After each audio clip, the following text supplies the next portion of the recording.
แ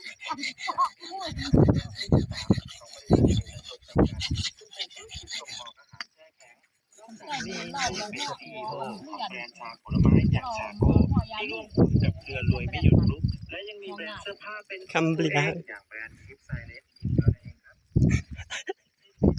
ฮัลโหลจ้าสบายดีเบรนโตก็แต่งเราสารพัดเนี่ยมันเยอะมากนะตัวมัวป้าเหนื่อยลงอมไม่หลัง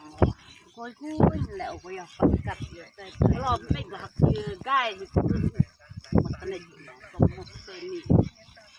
ใกล้มันก็เลยดุยน้ำก็มาจันสิก็จันก็ใกล้มันก็เลยน้ำเนี่ย